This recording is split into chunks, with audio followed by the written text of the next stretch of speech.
ایک دن آئے گا جب لوگ تمہاری آواز پر چلیں گے، مگر آج تمہیں خود کو سننا سیکھنا ہوگا۔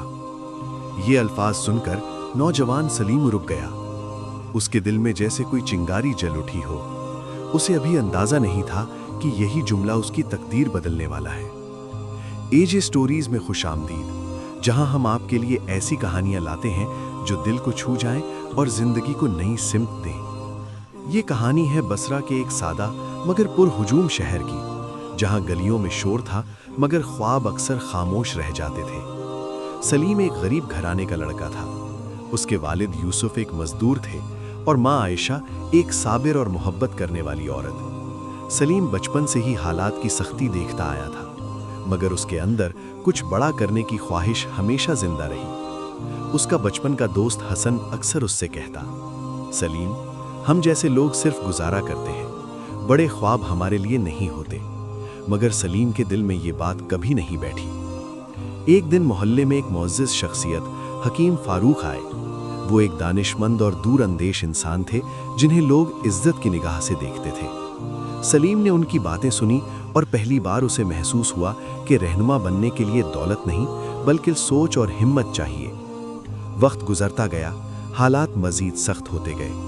ایک سال ایسا آیا جب بصرہ میں شدید مشکلات پیدا ہو گئیں۔ پانی کی کمی، روزمرہ کی مشکلات اور لوگوں میں بے چینی بڑھنے لگی۔ محلے کے لوگ آپس میں جھگڑنے لگے، ہر کوئی صرف اپنے بارے میں سوچ رہا تھا۔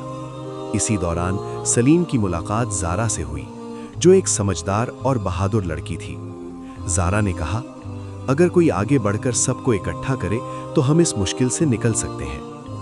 یہ الفاظ سلیم کے دل کو لگے، مگر دوسری طرف ایک طاقتور شخص کامران تھا جو اپنے فائدے کے لیے لوگوں کو تقسیم کر رہا تھا۔ وہ نہیں چاہتا تھا کہ کوئی متحد ہو۔ سلیم کے اندر جنگ شروع ہو گئی، ایک طرف خوف، دوسری طرف ذمہ داری۔ ایک رات وہ اپنے والد کے پاس بیٹھا۔ یوسف نے تھکے ہوئے لہجے میں کہا، بیٹا، رہنما وہ نہیں ہوتا جو صرف باتیں کرے، بلکہ وہ ہوتا ہے جو مشکل وقت میں سب کے ساتھ کھڑا ہو۔ یہ سن کر سلیم نے فیصلہ کر لیا۔ اگلے دن وہ گلی میں نکلا اور لوگوں کو اکٹھا کرنا شروع کیا۔ پہلے تو کسی نے اس کی بات نہ سنی، کچھ لوگوں نے مذاق اڑایا اور کامران نے اسے روکنے کی کوشش بھی کی، مگر سلیم نے ہمت نہ ہاری۔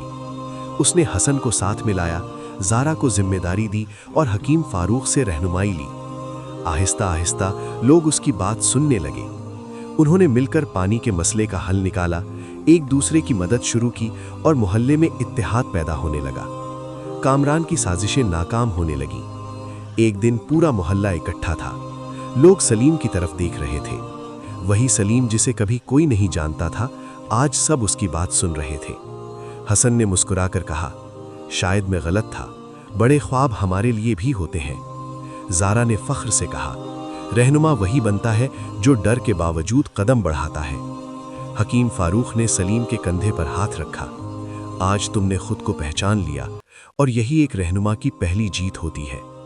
سلیم نے آسمان کی طرف دیکھا، اس کی آنکھوں میں سکون تھا۔ وہ سمجھ چکا تھا کہ رہنما پیدا نہیں ہوتے بلکہ مشکل حالات انہیں بناتے ہیں۔ کہانی ہمیں یہ سکھاتی ہے کہ اگر ہم اپنے اندر کی آواز سنیں، ہمت کریں اور دوسروں کے لیے کھڑے ہوں تو ایک دن ہم بھی بااختیار رہنما بن سکتے ہیں۔ یاد رکھیں، آج کی جدوجہد ہی کل کی قیادت بنتی ہے، اور شاید کل آپ ایک بااختیار رہنما بنیں۔